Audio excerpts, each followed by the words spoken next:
करेंगे, जहाँ पे किलोमीटर प्रति घंटा है उसको मीटर चेंज कर देंगे और समय को कर देंगे हम लोग सेकेंड में। तो यहाँ पे इसको चेंज करेंगे तो क्या करेंगे, 90 गुणे 5/18 से गुणा कर देंगे तो ये आ जाएगा मीटर पर सेकेंड में।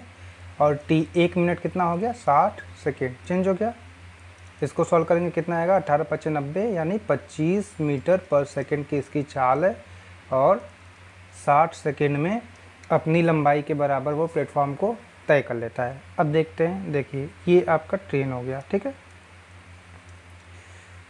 और ये आपका प्लेटफॉर्म हो गया, इसे क्रॉस कर रहा है। इसकी चाल हो गई आपकी 25 मीटर पर सेकेंड।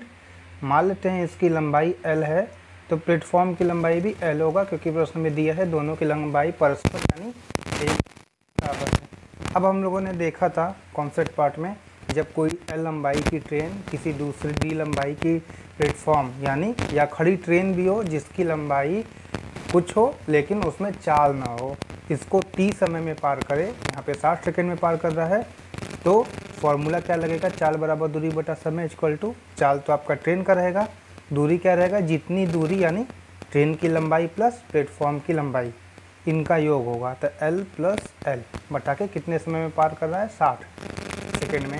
इसको सॉल्व करेंगे कितना आएगा, ये आ गया आपका 25 मीटर पर सेकेंड, सेम आपके यूनिट में है, ये 2L/60 सेकेंड। इसको सॉल्व करेंगे 30 आएगा, L का मान कितना आ गया, 25×3 = 75, 750 मीटर, क्योंकि चाल आपका हम लोग ने लिखा था मीटर प्रति सेकंड में और समय सेकंड में, तो सेकंड से सेकंड का यूनिट कट गया, लेंथ आपका आएगा मीटर में, तो हम लोग का आंसर हो गया आपका ऑप्शन नंबर 3।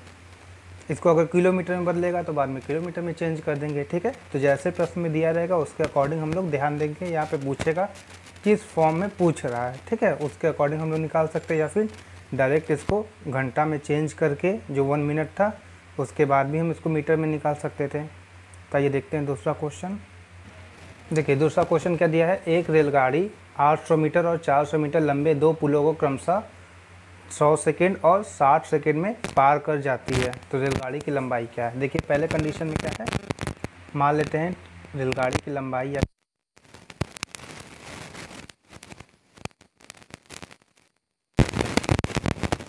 चाल से मान लेते भी मीटर पर सेकंड की चाल से चल रही है। यहाँ पे दिया नहीं है, मात्रक आपका मीटर में दिया है, तो हम लोग मीटर सेकंड में, तो हम लोग इसकी लंबाई मीटर में मान लेते हैं और चाल मीटर पर सेकंड में मान लिए। अब किसी 800 मीटर पुल को ये 10 सेकंड में पार करेगा, तो जब ये L लंबाई की ट्रेन किसी पुल या प्लेटफॉर्म या खड़ी ट्रेन जिसकी लंबाई 800 मीटर है उसे 100 सेकंड में पार कर रहा है, तो फॉर्मूला क्या लगेगा, चाल इक्वल टू दूरी। अब दूरी में क्या लिखेंगे, L प्लस जो पुल की लंबाई है उसको 800 बटा के कितने समय में, 100 सेकंड में पार कर रहा है। इसको मान लेते हैं इक्वेशन 1।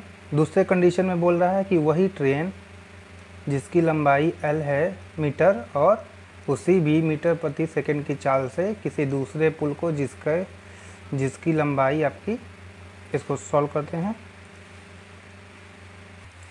जिसकी लंबाई 400 मीटर है उसे T = 60 सेकेंड में पार कर रहा है। फॉर्मूला वही लगाएंगे, चाल इक्वल टू दूरी L प्लस 400 बटा के 60 सेकेंड, इक्वेशन 2।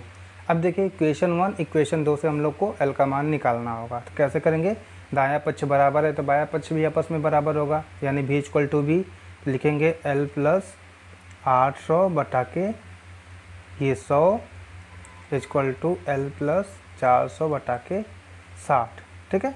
इसको सॉल्व करते हैं, वही आएगा, देखिए 20 से काटेंगे 5, ये 3 का मल्टीप्लिकेशन उधर करेंगे, 3L plus 2400 equal to 5L plus 2000, यहाँ से 2L का मान आ जाएगा 400, L का मान आ गया 200। अब हम लोग L क्या माने हैं, मीटर में, तो ट्रेन की लंबाई हो गई मीटर, 200 मीटर। कौन सा ऑप्शन आ रहा है, ऑप्शन नंबर 3। तो रेलगाड़ी की लंबाई आपकी 200 मीटर आ गई। तो ये था हम लोग का सॉल्यूशन। देखते हैं अगला क्वेश्चन। देखिए अगला क्वेश्चन दिया है, 110 मीटर लंबी रेलगाड़ी 60 किलोमीटर प्रति घंटा की चाल से चल रही है। एक समांतर रेल पटरी पर खड़ी 170 मीटर लंबी रेलगाड़ी को पार करने में यह कितना समय लगे। यानी एक ट्रेन दूसरी ट्रेन जो खड़ी है, तो वो खड़ी ट्रेन आपकी पुल या प्लेटफॉर्म का ही काम करेगी जिसकी लंबाई 170 मीटर, तो फॉर्मूला वही लगेगा, चाल इक्वल टू दूरी जिसमें ट्रेन की लंबाई प्लस जो पुल या खड़ी ट्रेन है उसकी लंबाई का योग बटा के समय। अब चाल दिया है 60 किलोमीटर प्रति घंटा में, पूछ रहा है समय सेकेंड में, तो क्या करेंगे, चाल को मीटर पर सेकेंड में करेंगे।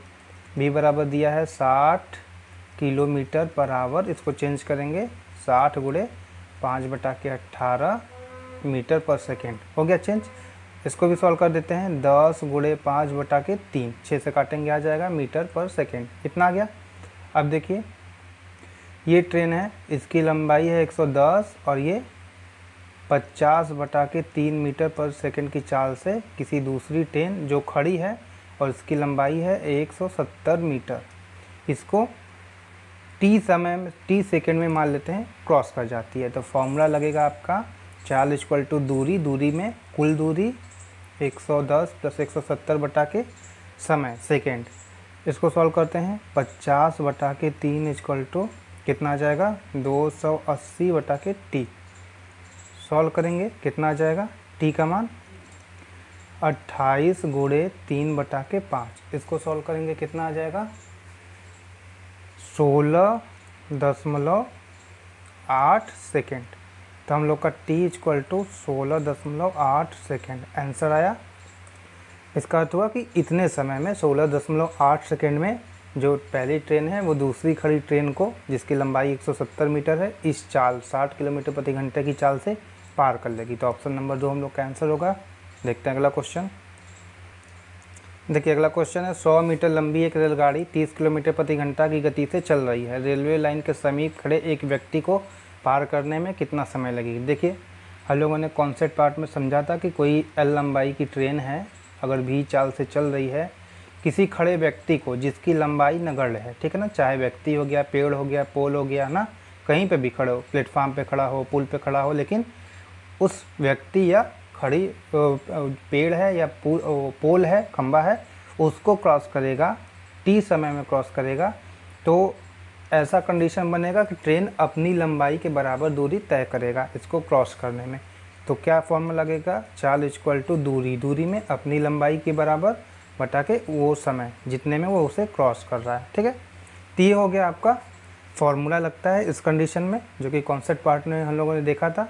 अब इसमें दिया है एल का मान आपका 100 मीटर, सेकेंड पूछ रहा है, टी का मान यही पूछ रहा है, तो ये मीटर में दिया है, ये सेकेंड में पूछ रहा है, तो चाल को मीटर प्रति सेकेंड में चेंज करना होगा। तो चाल इक्वल टू कितना है, 30 किलोमीटर पर आवर।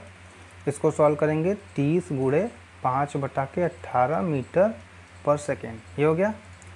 5 से काट देते हैं, 6 से, 5 गुणे 5/3 यानी 25/3 मीटर पर सेकेंड हो गया हम लोग का चाल। फॉर्मूला में रखते हैं यहाँ पे 25/3/100, ये टी 4 हाली में गया, टी का मान कितना आ गया, 4 गुणे 3 यानी 12 सेकेंड आपका आंसर आ गया। 12 सेकेंड में ट्रेन प्लेटफॉर्म पे खड़े किसी व्यक्ति को जो 100 मीटर लंबी है 30 किलोमीटर प्रति घंटा के चाल से पार करेगा, तो 12 सेकेंड में पार करेगा। ऑप्शन नंबर 3 हम लोग का आंसर हो गया। देखते हैं अगला क्वेश्चन। देखिए ये अच्छा क्वेश्चन है, रिलेटिव वेलोसिटी से है। 1200 मीटर लंबे किसी पुल के दोनों ओर 2 व्यक्ति खड़े हैं। मान लेते हैं कोई पुल है जिसकी लंबाई है 1200 मीटर, प्रश्न में दे दिया है, ठीक है। अब बोल रहा है कि ए बी पॉइंट मान लेते हैं, ए बी बोला 2 व्यक्ति खड़े हैं, ठीक है, एक इधर से एक यहाँ पे खड़ा है, ठीक है। दूसरा कंडीशन वाला भी लगा देते हैं, 1200 मीटर। बोला यदि वे एक दूसरे की ओर क्रमशः, देखिए दोनों एक दूसरे की ओर चलना प्रारंभ करते हैं, ये चल रहा है आपका 5 मीटर पर मिनट की चाल से, ये चल रहा है आपका 10 मीटर पर मिनट की चाल से चल रहा है, ठीक है। एक दूसरे को अप्रोच करते हैं, तो ये कौन सा कॉन्सेप्ट हुआ, जिसमें 2 व्यक्ति एक दूसरे की ओर चलते हैं, रिलेटिव चाल वाला कॉन्सेप्ट है। और मान लेते हैं टी समय बाद एक दूसरे को यहाँ पे मिल जाते हैं, ठीक है। ए बी है, तो यहाँ पे मिलते हैं टी समय बाद। तो बोल रहा है कि वे कितने समय में एक साथ मिलते हैं। तो कॉन्सेप्ट में हम लोगों ने क्या फॉर्मूला लगाया था कि जब 2 व्यक्ति पहले डी दूरी आपके उनके बीच की दूरी है, एक दूसरे की ओर अप्रोच करते हैं v1 v2 चाल से, तो फॉर्मूला लगेगा VR equal to D by T, यानी डी जो उनके बीच की दूरी है और टी एक दूसरे को मिलने में लगा समय, ठीक है। VR क्या होगा, एक दूसरे के अपोजिट होंगे, तो v1 plus v2 equal to D बटा के टी। अब इसमें d का मान दिया है, v1 v2 का मान दिया है, t का मान निकालना है। ठीक है, t का मान मिनट में दिया है तो हम लोग को डायरेक्ट रखते हैं तो समय भी डायरेक्ट मिनट में आएगा। कैसे, देखिए v1 का मान है 5 मीटर पर मिनट, इसका मान है 10 मीटर पर मिनट, d का मान कितना है आपका 1200 बटा के t। अब मीटर से मीटर का आपका यूनिट कट जाएगा, डायरेक्ट t का मान आएगा मिनट में। ये कितना हो गया 15 मीटर पर मिनट इक्वल टू 1200 मीटर पर, यहाँ पे समय का मान। अब समय पूछ रहा है, समय का मान आ जाएगा 1200, मीटर से मीटर कट गया, ये आ जाएगा 15 गुणे, सॉरी यहाँ पे कट जाएगा, मीटर से मीटर का यूनिट कट जाएगा, आएगा सीधे मिनट। तो डायरेक्ट आंसर भी आपका आ सकता है मिनट में। इसको सॉल्व करेंगे कितना आ जाएगा 80 मिनट, यानी टी का मान आ रहा है 80 मिनट। इसका अर्थ हुआ कि वे दोनों जब 5 मीटर पर मिनट और 10 मीटर पर मिनट के हिसाब से एक दूसरे की ओर अप्रोच करेंगे तो 1200 मीटर की दूरी अगर उनके बीच प्रारंभ है तो 80 मिनट बाद वे एक दूसरे को मिलेंगे। इसमें एक प्रश्न में आगे बढ़ के भी बन सकता है कि मान लेते हैं ये दूरी x है तो ये दूरी कितनी हो जाएगी 1200 माइनस x। ये सब कंडीशन हम लोग कॉन्सेप्ट पार्ट में देखे थे, पार्ट 2 वाले में, उसको देख लीजिएगा एक बार। तो आंसर हम लोग कह रहा है t equal to 80 minute, answer option number 2। देखते हैं अगला क्वेश्चन। देखिए अगला क्वेश्चन दिया है दो नगरों A और B के बीच की दूरी 330 किलोमीटर है। ठीक है, मान लेते हैं दो नगर है आपके A और B, इनके बीच की दूरी आपका दे दिया है 330 किलोमीटर। ठीक है ना। एक रेलगाड़ी A से B की ओर प्रातः 8 बजे 60 किलोमीटर प्रति घंटा की गति से चलती है। ठीक है, और दूसरी रेलगाड़ी B से A की ओर 9 बजे 75 किलोमीटर प्रति घंटा की गति से चलती है। वे दोनों कितने बजे मिलेंगे? इस कंडीशन के लिए हम लोग के क्या चाहिए, सबसे पहले हम लोग निकालेंगे कि वे दोनों समान समय जब चलेंगे एक दूसरे की ओर तो उनके बीच कितना दूरी रहेगा। तो देखिए मान लेते हैं यहाँ पे चल रहा है आपका A 9 AM पे शुरू हो गया। ठीक है, अब क्या है, ये 60 किलोमीटर प्रति घंटा की गति से A से B की ओर चलेगा, यानी 1 घंटा में 60 किलोमीटर चल रहा है। तो जैसे ही आपका यहाँ पे 8 बजे शुरू किया है A, जैसे ही 9 बचेगा 9 AM, यहाँ पे ये 60 किलोमीटर की दूरी तय कर लिया होगा। ठीक है ना। इसका अर्थ हुआ कि जब 9 बजेगा तो A से चलने वाली ट्रेन और B से चलने वाली ट्रेन के बीच की दूरी कितनी हो जाएगी 330 माइनस 60, कितना आ जाएगा 270 किलोमीटर। अब क्या होगा, कंडीशन ऐसा होगा कि इस पॉइंट से, कहाँ से, जो A 8-9 के बीच चल चुका है तो 9 बजे जहाँ से शुरू करेगा, यहाँ से A से चलने वाली ट्रेन 60 किलोमीटर पर आवर की गति से चलेगी और B से A की ओर चलने वाली ट्रेन 75 किलोमीटर पर आवर की गति से चलेगी। ठीक है, अब समय कितना बीतेगा, ये दोनों एक दूसरे से मिलेंगे तो कंडीशन वही हुआ कि दो व्यक्ति है जो उनके बीच की प्रारंभिक दूरी D है, एक दूसरे की ओर 60 किलोमीटर प्रति घंटा की गति से चल रहा है और ये 75 किलोमीटर प्रति घंटा की गति से चल रहा है। तो ये दोनों कितने समय बाद मिलेंगे, 9 बजे से तो यहाँ पे स्टार्ट हुआ है ये कंडीशन रिलेटिव वेलोसिटी का। उसके पहले A से B की ओर चलने वाली ट्रेन ने, जिसका स्पीड 60 किलोमीटर पर घंटा है, उसने 60 किलोमीटर चल चुका है। तो देखिए अगर ये दोनों एक दूसरे को कब मिलेंगे, यहाँ कहीं मिलते हैं T समय बाद। ये T क्या होगा, 9 बजे के बाद जितना समय बीत रहा है उसका मान। तो कितनी दूरी तय करनी होगी इनके लिए, जितनी इनके बीच की दूरी है, कितनी है 270। तो फॉर्मूला वही लगेगा VR इक्वल टू D बटा के T। अब T का मान निकालना है, VR कितना है गया आपका 60 प्लस 75 इक्वल टू 270 बटा के T, 135 इक्वल टू 270 बटा के T। T का मान कितना आ जाएगा 2 आवर, यानी 9 बजने के बाद आपका 2 घंटे बाद वे दोनों एक दूसरे से मिल जा रहे हैं यहाँ पे कहीं पे। ठीक है, तो वही पूछ रहा है कितने समय बाद।